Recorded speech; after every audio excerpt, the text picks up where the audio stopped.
Dylan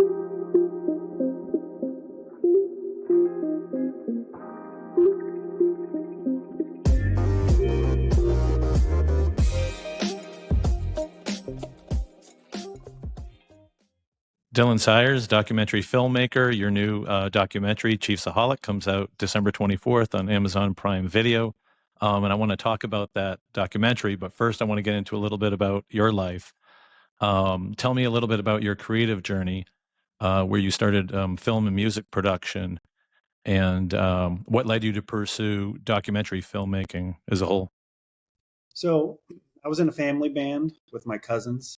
And obviously, when you're in a band, you have no money, and we needed a music video. So I decided I would figure out how to, get a hold of a camera, and then, how to use that camera, because I didn't know how to use a camera. So I kind of figured it out myself, and started shooting music videos for our band. And then I worked at a news station for a while as a news photographer, what we would call now a videographer.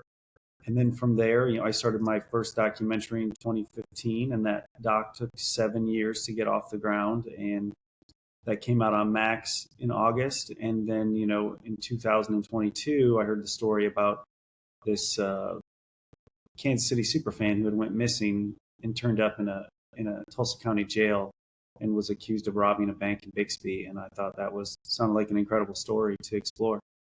Growing up, did you always know, though, that you wanted to get into video production, or was it one of those things where, because you said you were in a band, so was it music first, then in the video, at that point in your life, or even as a child, where you like, it'd be fun to like shoot films and do that sort of thing?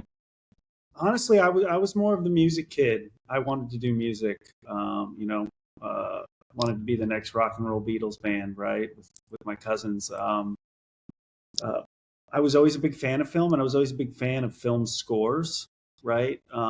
And that's kind of what happened. So my first doc I also scored, and then this ChiefsAholic doc I directed and scored as well.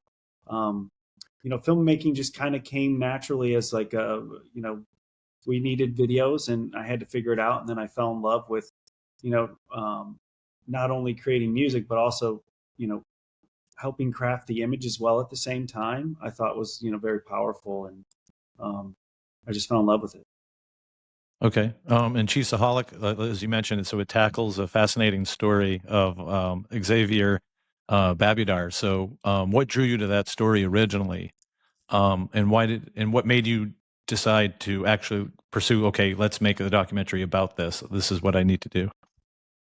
What initially drew me to the story was just the mystery of the story, because I had received a text from a friend who lives in Kansas City, and they'd sent me a video about, ChiefsAholic 4 or 5 days after he was arrested in Bixby.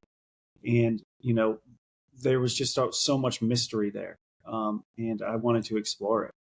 And so what drew me to the story was, one, I'm a Kansas City Chiefs fan, but also the mystery surrounding Xavier Babudar. And you were able to secure an interview with him. So what was it like hearing his story firsthand? And did anything surprise you from that process, being able to have that kind of firsthand account? Yeah, I mean, because the internet's, full of misinformation or disinformation or whatever, what you're reading at the time, you don't know if it's true or not. So when we finally sat down and we were talking with him and hearing his story, I was surprised that, he was indeed, homeless, or he lived out of his car. His family had lived out of their car, and that, I had heard that online. People had written about it, but, you really don't know it until someone says it to you. No, it's the truth. And, when he had said that, I was taken aback, just because you don't meet very many people in your life who decide to live nomadically and live out of their car. Sure. And obviously, you tell the story of him being a fan, but also, that criminal side. So how did you balance the two storylines, in perspectives from essentially his perspective, So basically the whole movie is kind of from my perspective, right, as the director. So, the first act of the film is basically, the Chiefs Kingdom, ChiefsAholic. And then, he goes missing, and you have this crime in Bixby. And then it unfolds the way I kind of learned it in real time. And so that's what I tried to represent in the film, because it just seemed wild. Like, the more and more we found out, the more and more it just seemed like, this is an absolutely compelling story, and you don't know which way it's going to go. How long did it take to shoot the whole, like how long was the whole process from start to finish? And were you kind of like shooting and writing as you went throughout the whole process, or was it something that, okay, you kind of storyboarded it out and then knew all the elements of everything that you wanted to include in it ahead of Um, time? I didn't storyboard anything out. It was just more or less, following the story as it was happening. I mean, maybe when we started doing the recreations, I had frames in my head, but I never drew anything out or, wrote an extensive shot list. I'm kind of a shoot from the hip kind of person when it comes to, I let the environment that we're going to film in kind of inspire me for that kind of stuff. But no storyboards. We were just following the story. We didn't know where it was going, which is kind of a stressful. It can be stressful, when you don't know what's going to happen, especially when he took off and ran. We were like, what are we going to do now? Like, is he just going to disappear forever, or is he going to get caught, or what's going to happen? We didn't know. So essentially, you were recording this documentary in real time as this whole case was unfolding. It wasn't like, it was a crime from like years and years ago, 30 years ago, unsolved crime. Let's go back and revisit it, right? No, and for me, that's my favorite kind of doc, where you're kind of in the weeds, right? You're in real time. You're seeing stuff develop, and you know, um, action and reaction, cause and effect. So there'd be something like Xavier did, like when he posted his video online. We didn't know what was going to happen after he did that. So we're just filming, just letting the story take us and trying to capture it as best we can. Yeah, and do And you then think that the story or his story really kind of balanced this whole idea and culture now, like the fandom culture versus the financial desperation of people that maybe they could listen to the story and relate, not necessarily like as a criminal, but like relate to the story and like you mentioned him being homeless and stuff, the struggles that he had early on in life. yeah, the one thing that when I had talked to Xavier was, when I was asking him to do the doc, was you, I didn't want to make a doc that was sympathetic to him, but at the same time, I wanted people to understand him, right? Because he did come from, poverty, so to speak, and he was homeless, and he did go to all these games, and how did he do that? And you know, it was tough to balance that out. You know, because you don't want to make someone who's done something, that is a violent bank robbery to some degree, right? If you run in there with a gun, you know, you push it up against someone's chest, they think they're going to die. The gun's a BB gun, but they don't know that. So, it was something always on my mind when we were in the edit and when we were filming, was to make sure we were able to balance the sensational aspects of the story with kind of the costs of doing what he did. And with the documentary, how does it compare to past projects that you've had, as far as like creative fulfillment and complexity?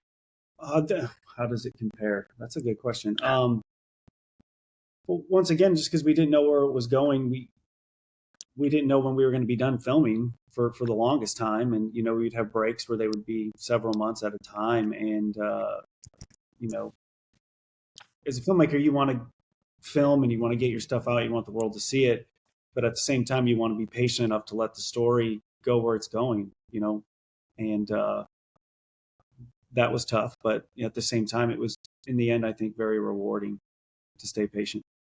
Sure. And are there any upcoming projects or anything that you do want to focus on? More true crime? Anything that really fascinates you that you can talk about now? Maybe you're working on, or maybe somewhere down the line you would be interested in focusing.